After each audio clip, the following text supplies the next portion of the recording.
Bonjour à tous, ravi de vous retrouver comme tous les samedis ou presque pour les news moto de la semaine. Et pour le coup, alors c'est marrant parce que je pensais que plus on avancerait dans l'été et plus j'allais galérer pour vous trouver des choses sympas à vous raconter.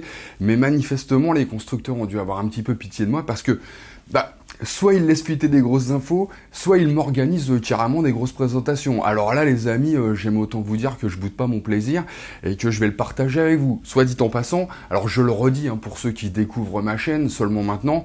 Bon, déjà, grave erreur, parce que là, on fait la 300e vidéo aujourd'hui, et vous imaginez pas ce que vous avez loupé jusqu'ici. Donc, ne passez pas à côté du bonheur. Les nouveaux, abonnez-vous, activez les notifications pour être sûr de pas louper les 300 prochaines. Bon, allez, trêve d'autopromo, on passe au lourd.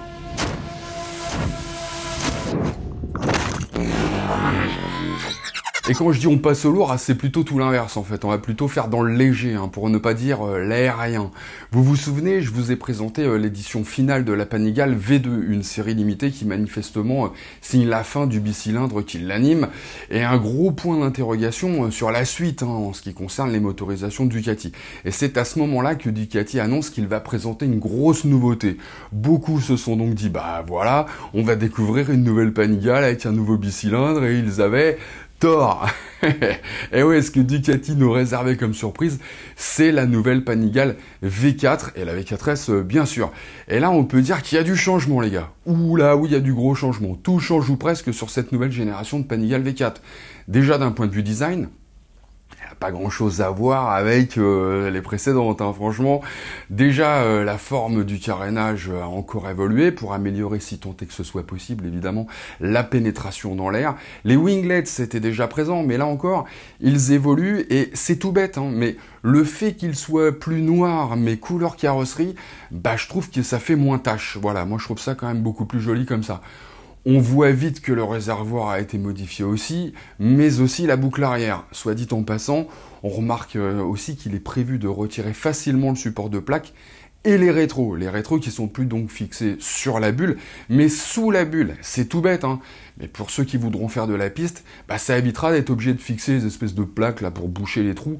Voilà, c'est quand même plus pratique, plus esthétique et probablement aussi plus aérodynamique, en somme. D'ailleurs, Ducati annonce 4% de traînée aérodynamique en moins, ce qui est vraiment pas mal du tout sur cette nouvelle Panigale V4. Gros changement encore au niveau du bras oscillant, le mono laisse place à un double bras.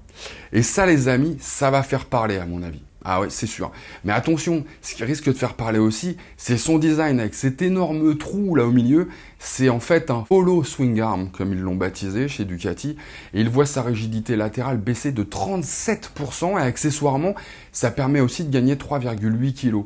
Toujours côté châssis, le V4 est déjà très bien en équipé, mais si vous optez pour la V4S, là c'est Ducati Electronic Suspension 3.0, fourche Öhlins SPX30 avec système de commande Öhlins Smart EC3.0, amortisseur TTX36 avec un système de commande là aussi donc électronique, amortisseur de direction Öhlins avec système de commande électronique bien évidemment.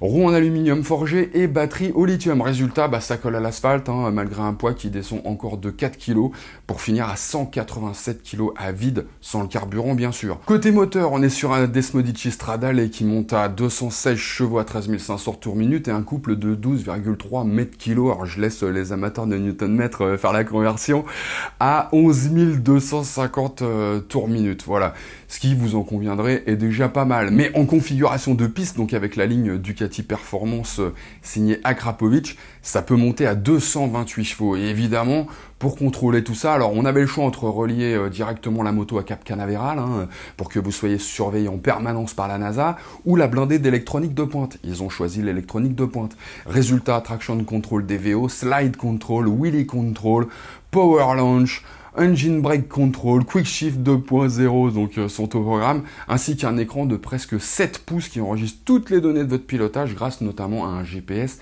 de l'espace, de pointe, vous l'aurez compris. Malheureusement tout ça a un prix, et si vous trouviez que la V2 Final Edition a été chère, prenez un rendez-vous directement chez le dentiste parce que là j'ai peur que votre mâchoire se décroche et qu'elle se décroche tellement que vous allez perdre des dents. Voilà. La Panigale V4 2025 sera donc proposée à partir de 31 590 €.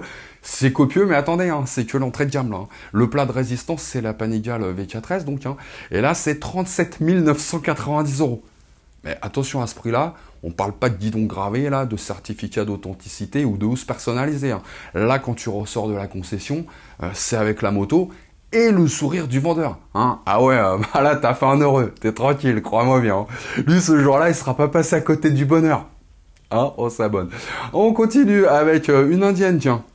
Une marque qui fait pas trop parler d'elle, d'ailleurs, en Europe, mais qui est un monstre au pays des Maharajas, Hero. Hero, donc, qui fête ses 100 ans, avec quelques mois de retard, parce qu'en fait, la marque est née en 1923.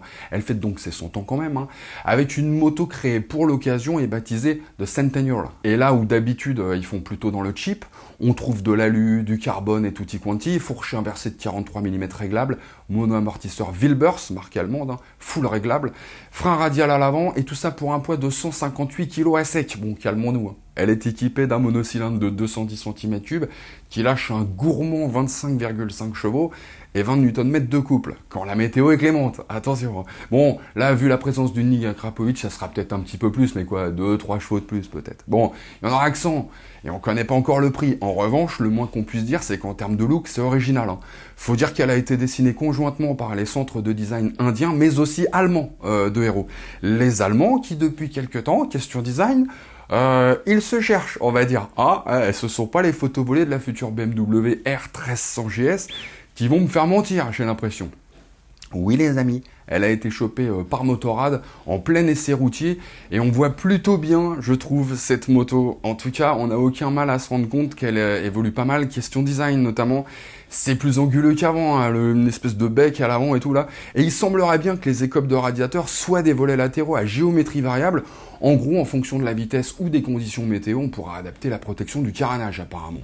Comme sur la V100 Mandelo de Moto Guzzi. En revanche, je pense que le pare-brise, lui, il n'est pas définitif. À mon avis, il va être beaucoup plus large, beaucoup plus balèze, quoi.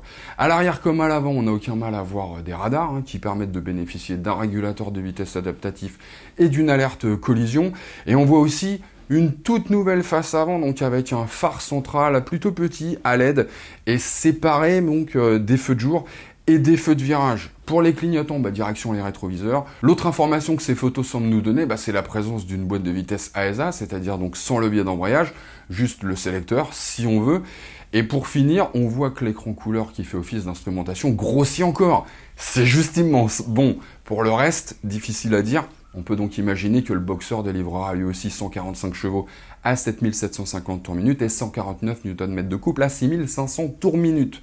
En tout cas, dès que j'en sais plus, vous serez les premiers à le savoir. Et sur ce, les amis, aloha. Non, écoute, je suis pas d'accord avec toi. La RT aurait pu être encore plus moche. T'as vu la dernière bagnole de BM ? Ouf.